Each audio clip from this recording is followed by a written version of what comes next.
21 अप्रैल को मेरा शादी ठीक हो गया था, पूरा सगाई हुआ सारा चीज़ हो गया था, ठीक है। तो मेरे पापा बट दहेज के मामले में यही बोले कि इसका डॉक्यूमेंट वेरिफिकेशन हो गया है और ये हम आपको नौकरी वाली लड़की दे रहे। तो फिर वो जो ससुराल वाले थे, मतलब जो मेरे ससुराल वाले होने वाले थे, वो लोग बोले कि ठीक है हम दहेज नहीं लेंगे क्योंकि नौकरी वाली लड़की है। नौकरी रद्द हो गया, सबको पता चल गया है, ठीक है। तो वो लोग शादी तोड़ दिए मेरा।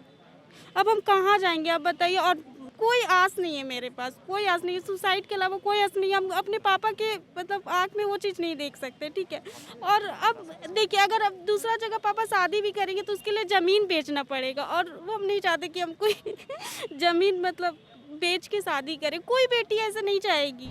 गांव घर की बेटियां रो रही है, सड़क पे घूम रही है, इसीलिए आप बेटी पढ़ाओ बेटी पर योजनाओं को यहाँ पे धरातल पे नहीं ला पा रहे हैं, इसलिए चल रही सब योजनाएं। तो इसलिए योजना हो गया, सुकन्या समृद्धि क्यों चलाया जा रहा है? बेटी को आगे बढ़ने के लिए ना। तो बेटी आगे बढ़ेगी, आगे बढ़ेगी और यहाँ पे सड़क पे खाक छानेगी। इस निर्णय करके आए कि अपनी नियुक्ति हम लेके रहेंगे, चाहे कुछ भी हो जाए, यहीं पे हम सुसाइड भी कर लेंगे। जब तक सरकार हमारी क्यों रद्द की नियुक्ति तो मुझे तो नहीं पता। आपकी नीतियाँ आती हैं, आपकी पॉलिसी आप जाने, लेकिन इसमें हमारी क्या गलती है? हमारा काम है मेहनत करना, पढ़ाई करना, लगन करना। मेहनत का फल मीठा होता है, लेकिन मेहनत यहाँ पे करो और सिर्फ यहाँ पे सड़क पे आंदोलन करो, यही यहाँ पे रीति बन गया है।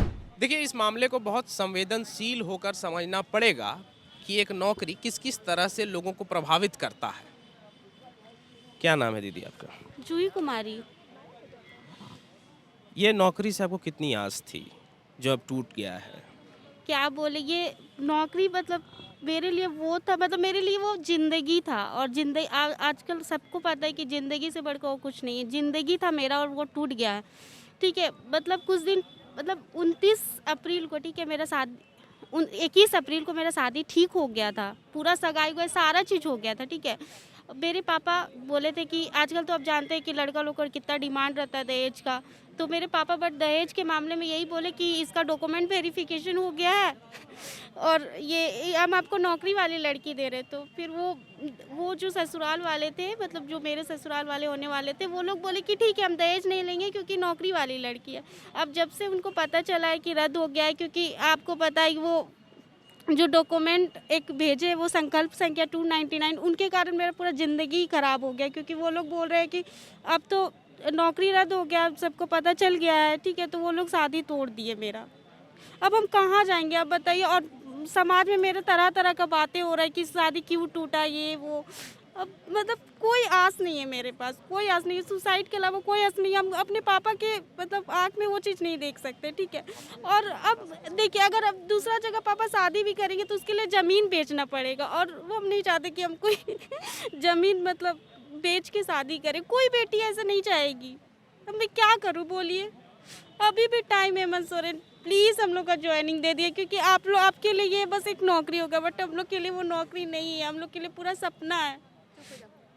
हर दिन अलग अलग जगह से और संख्या में छात्र राजभवन के पास पहुंच रहे हैं, क्योंकि उनको अब यही एक आखिरी उपाय लग रहा है कि अगर हम आंदोलन करते हैं, सरकार तक अपनी बात पहुंचाते हैं, तभी शायद हमारी नियुक्ति हो सकती है।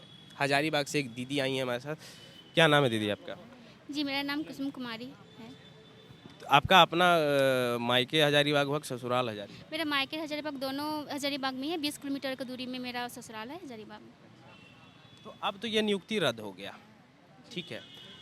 तो ये तो अब सरकार के ऊपर है कि वो विज्ञापन वापस लेता है कि नहीं लेता है। हम ये जानना चाह रहे हैं कि परीक्षा लिखने के बाद आपका शादी हुआ या उससे पहले हो गया था? मेरा जो फर्स्ट एग्ज़ाम था वो शादी से पहले मैं लिखी, और एग्ज़ाम लिखने के बाद 2018 में जनवरी में एग्ज़ाम हुई थी, 28 जनवरी को, और फिर मैं अप्रैल में 2018 में मेरी शादी हो गई। उसके बाद 2019 में फिर मैं बहुत मेहनत की, तो स्किल टेस्ट पास की, टाइपिंग पास की, पंचायत सचिव का जो स्किल टेस्ट होता है वो सब सारा मैं क्वालिफाई की हूँ। अब 2 महीने के बाद फिर से ये डॉक्यूमेंट वेरिफिकेशन हुआ, उसमें भी सब क्लियर है। तो अब ये नियुक्ति जब रद्द हो गया है जी। तो मानसिक तौर पे कितना परेशानी हो रहा है? मानसिक तौर से हम अपना दर्द आपको बयान नहीं कर पाएंगे।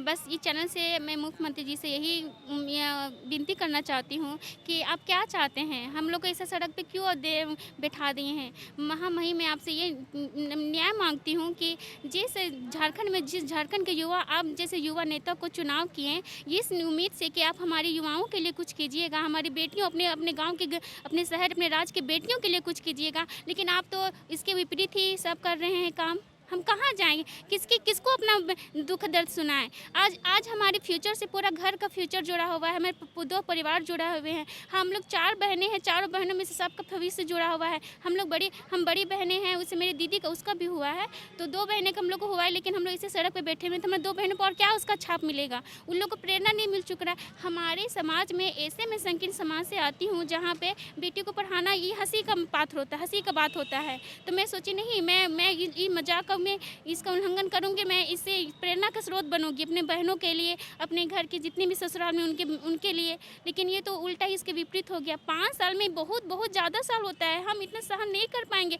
हमारे परिवार की जिम्मेदारी है। मैं ये मुख्यमंत्री जी से कहना चाह रही हूँ कि आप अपनी जिम्मेदारी से क्यों मुकर रहे हैं। आप इतने संवैधानिक पद पे आसीन हो कि भी अपने गरिमा को आप नहीं बना पा रहे हैं कि आपके गांव घर की बेटियां रो रही है, सड़क पे घूम रही, इसीलिए आप बेटी पढ़ाओ बेटी योजनाओं को यहाँ पे धरातल पे नहीं ला पा रहे हैं, इसलिए चल रही सब योजनाएं। तो इसलिए योजना हो गया, सुकन्या समृद्धि क्यों चलाया जा रहा है, बेटी को आगे बढ़ने के लिए ना। तो बेटी आगे बढ़ेगी और यहाँ पे सड़क पे खाक छानेगी। यही तो झारखंड का रूल बनते जा रहा है। अच्छा, घर में और कौन कौन है? मेरे घर में मेरे ससुराल मेरे सास ससुर हैं, मेरे हस्बैंड है और मेरा छोटा सा बच्चा है। तो आप बच्चे को छोड़ के आई हैं? जी, मैं अपने बच्चे को छोड़ के आई हूँ। तो कब तक यहाँ धरने पे बैठना है? धरने पे बैठना, हम अपने डट के ये निर्णय करके आए कि अपनी नियुक्ति हम लेके रहेंगे, चाहे कुछ भी हो जाए। यहीं पे हम सुसाइड भी कर लेंगे जब तक सरकार हमारी क्यों रद्द की नियुक्ति, तो मुझे तो नहीं पता। आपकी नीतियाँ आती हैं, आपकी पॉलिसी आप जाने, लेकिन इसमें हमारी क्या गलती है। हमारा काम है मेहनत करना, पढ़ाई करना, लगन करना। मेहनत का फल मीठा होता है, लेकिन मेहनत यहाँ पे करो और सिर्फ यहाँ पे सड़क पे आंदोलन करो, यही यहाँ पे रीति बन गया है। हस्बैंड क्या करते हैं आपके? मेरे हस्बैंड प्राइवेट टीचर है, कुछ नहीं करते, बस किसी तरह घर चल रहा है। अब आप सोच के आई हैं कि आप यहाँ धरना में आंदोलन में बैठेंगी, भाग लेंगी जब तक नियुक्ति नहीं होती है, तो बच्चे का ख्याल तब तक कैसे रखा जाएगा घर पर? मैं उसके मायके में छोड़ के आई हूँ, नानी पास छोड़ के आई हूँ।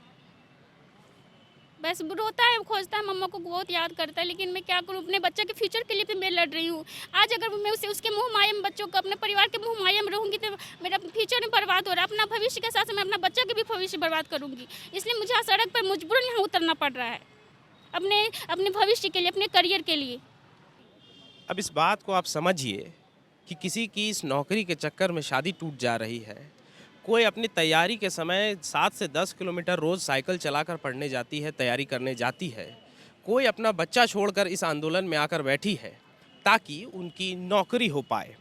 5 साल काफ़ी लंबा वक्त होता है और 5 साल में भी नौकरी मिलने की आस रहती है, लेकिन फिर विज्ञापन रद्द हो जाने के बाद लोग निराश हो जाते हैं।